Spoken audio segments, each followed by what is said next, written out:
On the night of my father's 70th birthday gala, I witnessed my husband and my brother's fiancée, our company's CFO, sharing a secret, passionate moment in the glass archive room. But instead of causing a scene right then and there, I joined forces with my brother to turn that night of celebration into a stage for unforgettable revelations, causing them to lose everything in a matter of hours. Have you ever trusted someone completely, only to find out your entire relationship was a lie? Let me know your story in the comments below. The sound of the string quartet playing in the main hall of the museum felt distant, like it was coming from underwater. The champagne glass in my hand was suddenly impossibly heavy. I just turned, set the glass down on a passing server's tray, and started walking. My legs felt like cement, but I moved with purpose. I scanned the gala, that glittering sea of black ties and silk gowns, all there to celebrate my father. Michael, I spotted my brother, Daniel, near the main stage. He was laughing with a board member, looking every bit the proud son, the incoming CEO of Stonehaven Legacy Group. I walked straight up to him and grabbed his arm. My grip must have been tighter than I thought, because his smile vanished the second he looked at me. "Amy, what's wrong? You look like you've seen a ghost." "I need to talk to you," I said, my voice barely a whisper. "Now." I didn't wait for his answer. I pulled him through a velvet curtain marked staff only and into a sterile, quiet office, flicking on the harsh fluorescent light. The sudden brightness made his concerned expression look even sharper. "What is it?" he asked, closing the door. "You're scaring me." I finally let out the breath I'd been holding. "It's Kevin," I managed to say, "and Emily. I just saw them. In the archive room. The glass one. Together. There. They're having an affair. Daniel. And they were talking about the company. About James. About a fire sale." I told him everything I'd seen, everything I'd heard. I expected him to explode. I expected him to punch the wall, to look devastated, to curse. This was his fiancée. This was my husband, our company's CFO and our chief legal counsel. It was a betrayal, so complete, it was almost unthinkable. Instead, Daniel just stood there. Head didn't move. He didn't even blink. He just watched me as I spoke. And a terrifying, cold, calm settled over his face. It was the look he got right before he closed a hostile negotiation. "Daniel," I whispered, my own panic starting to rise. "Did you hear me? Your fiancé is sleeping with my husband?" "I heard you," he said, his voice perfectly, frighteningly, even, "I know." The words hit me harder than the scene in the archive room. You know. I've known for 6 months. Amy."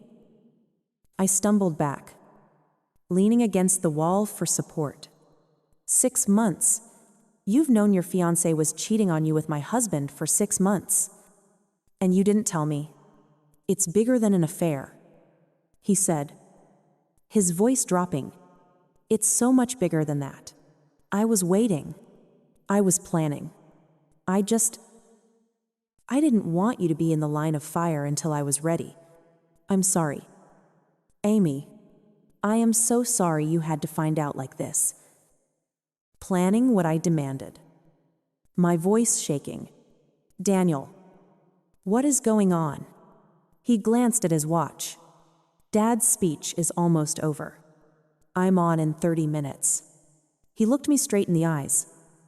And I didn't see my brother anymore. I saw the CEO. Amy, I need you to go back out there. I need you to stand next to Kevin. I need you to smile at Emily when she raises her glass. I need you to act like you know absolutely nothing. Can you do that for me? Can you just be the perfect, unsuspecting wife for 30 more minutes? Pretend, I whispered. The word tasting like ash. Daniel, they're destroying our family. They're destroying our company. No, he said. A small, dangerous smile touched the corner of his mouth. They're not. They just think they are. He straightened his tie. The main event. Amy, it's just about to start. I followed my brother, Daniel, back into the gala. My mind, a blank. Chaotic storm. I couldn't process it. He knew. He knew. He led me to a small, private alcove just off the main hall, shielded by a large sculpture. We don't have long, he said, his voice low and urgent. How long? Daniel, I whispered, my voice shaking. How long have you known? 6 months, he said, and the word felt like a slap. I started noticing discrepancies in our quarterly projections. Small leaks. A bid we lost that we shouldn't have. A legal move from Vanguard Dynamics that felt prescient. It was too accurate. It continued. I couldn't trust anyone inside. Not our own legal. Not our own finance. So, I hired an outside forensic accountant, a guy named Matthew, to run a ghost audit. He confirmed my worst fears. The leaks were coming from the 2 highest access points in the company, our CFO, Emily, and our chief legal counsel, your husband. I leaned against the marble wall, the cold stone seeping through my dress. So what? What is all this? This party? It's the trap, Daniel said, his eyes glittering with a cold fire I'd never seen before. Once I knew they were traitors. I had to find out who they were working for. It didn't take long to trace the data trail back to James at Vanguard. So, I built them a weapon. This was where his voice became methodical, like he was outlining a business strategy. It's a Trojan horse. 3 months ago, I fabricated an entire ghost project, the Stonehaven Asia acquisition. A massive, can't-miss opportunity. I created fake balance sheets, fake contracts, fake projections. I made it just secure enough that they would feel smart stealing it. And for the last 3 months, I've watched them feed every piece of my false data straight to James. He leaned in closer. They think they're setting us up for a hostile takeover. They think James is going to use this intel to crush us. But what's really happening is that James is convinced he's stealing the deal of a lifetime from under our noses. He's about to personally invest $50 million into a company that doesn't exist. The scale of it, the cold, strategic brilliance. It was staggering. But as I processed his words, another, deeper pain pushed through the shock. It wasn't just the company. It was my life. This wasn't just about an affair. This was about 7 years of marriage. 7 years of waking up next to a stranger. 7 years of loving a man who was, in reality, a mask. I'd heard about grieving, but this was something else. This was a two-body grief. I was mourning Kevin, the man I just saw in that archive room, the liar, the cheat, but that was a quick, angry death. The real, hollow agony was for the other Kevin, the one who brought me soup when I was sick, the one who held my hand at our mother's funeral, the one who kissed my forehead every morning. And I had to accept the horrifying truth that the man I had built my entire world around, he had never existed at all. I had been performing my love, my life, My marriage. For an audience of one, and he had been acting right back. The anger I felt was no longer hot and frantic. It was a cold, sharp clarity. This wasn't just a betrayal. It was an assassination of my reality. I straightened up, pulling away from the wall. The trembling in my hands stopped. I looked at my brother, and he saw the shift in my eyes. The shock was gone, replaced by something that matched his own cold resolve. "What do you need me to do?" I asked. Daniel's smile was thin, and it was devastating. "I just need you to go back out there and be the loving wife of the man who just destroyed his life. Keep him comfortable. Keep him smiling. The trap is set. All we have to do is wait for Dad to call me to the stage." I walked back into the main hall, a ghost at my own family's party. The music from the string quartet, which had sounded so beautiful an hour ago, now felt like a screeching soundtrack to a horror film. I found Kevin by the champagne fountain.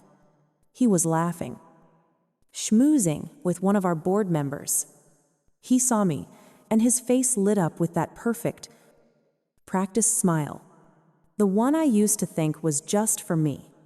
"Hey, you," he said, wrapping his arm around my waist and pulling me in. His hand was warm on my back. I had to physically stop my skin from crawling. "I was wondering where you went." "Just needed some air," I said, forcing a smile that felt like it would crack my face. I leaned my head on his shoulder, playing the part of the adoring wife. It was the most difficult, nauseating thing I had ever done. He kissed my temple. "Well, you're just in time. Your dad's about to speak."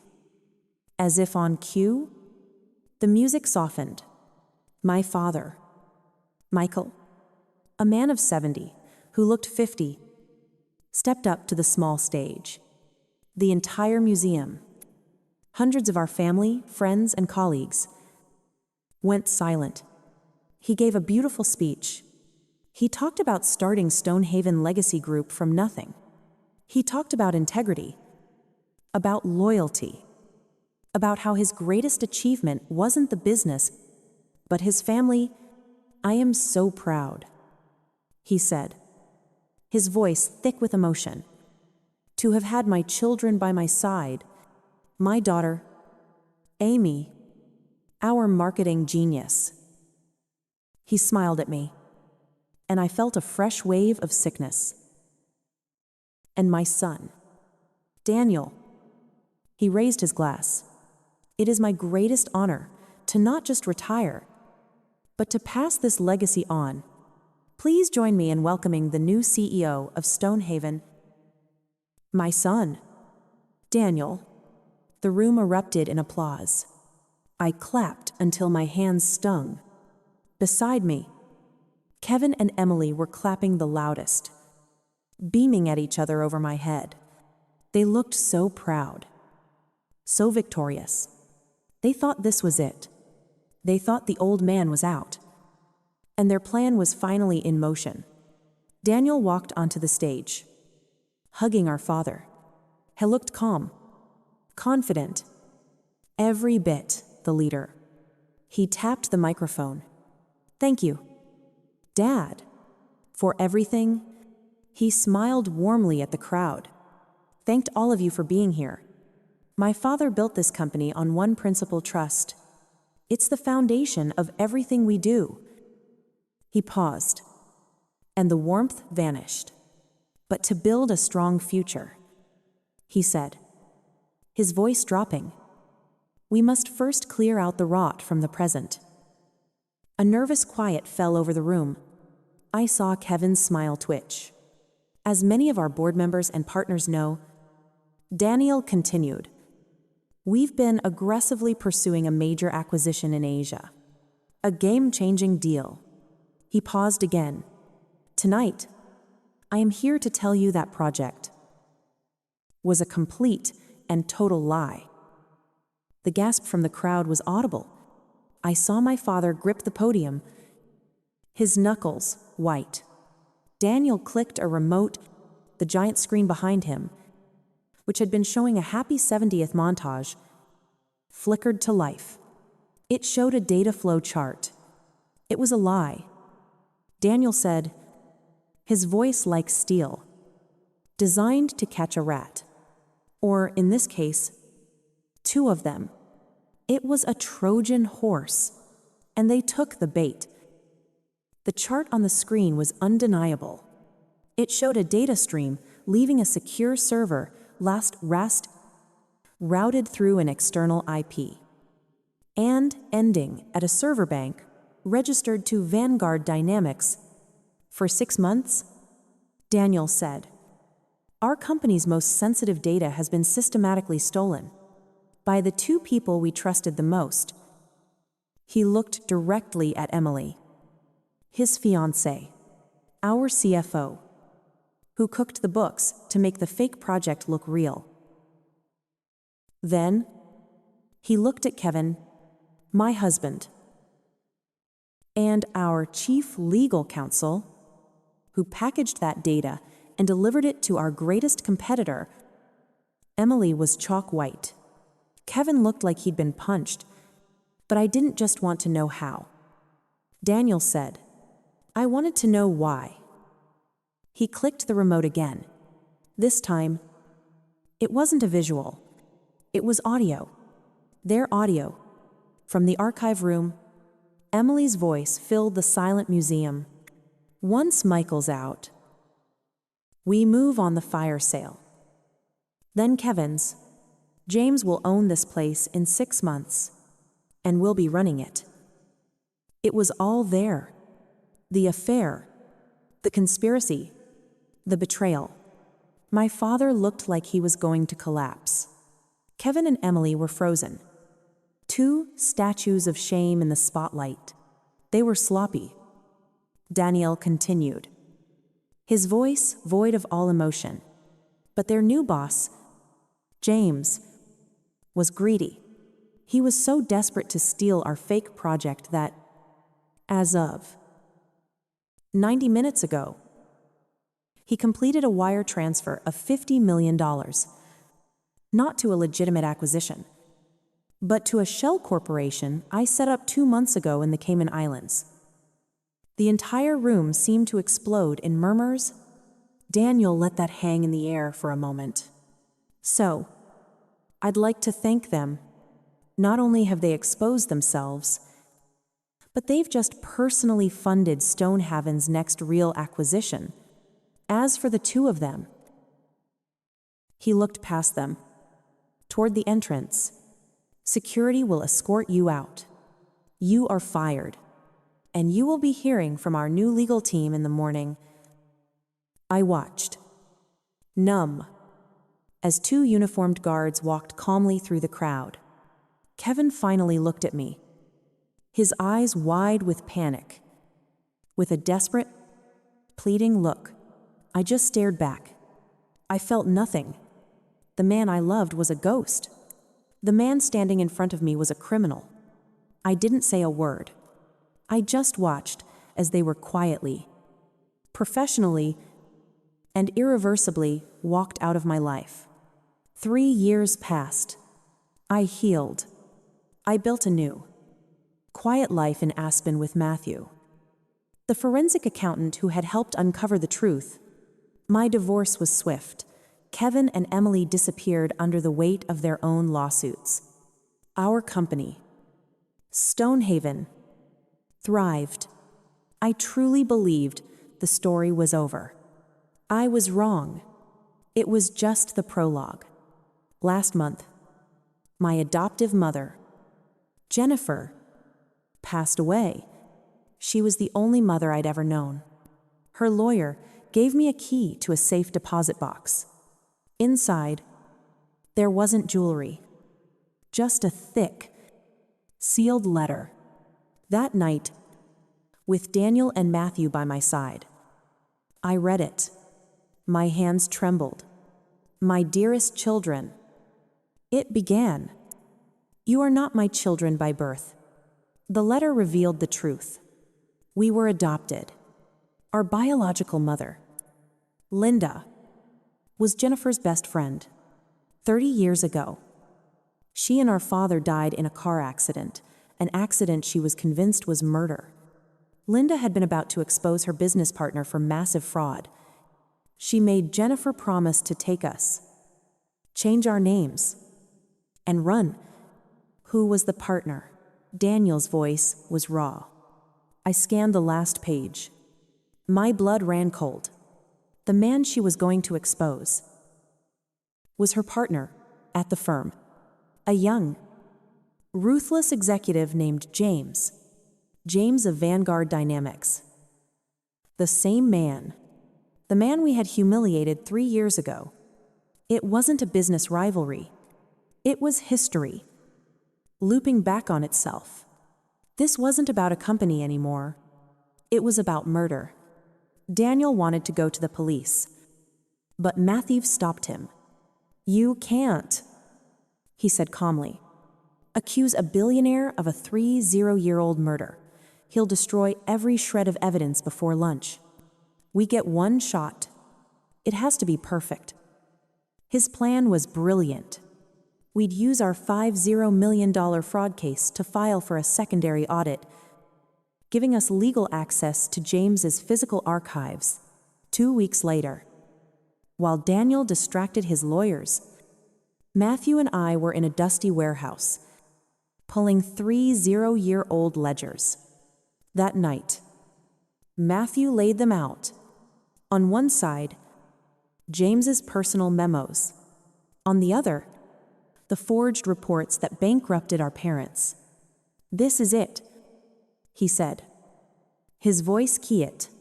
Forensic linguistics. It's like a fingerprint.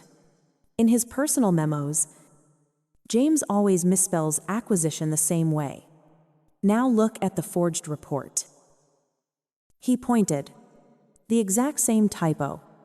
The statistical match is 1 in a billion. This isn't just a clue. Amy, this is a signed confession.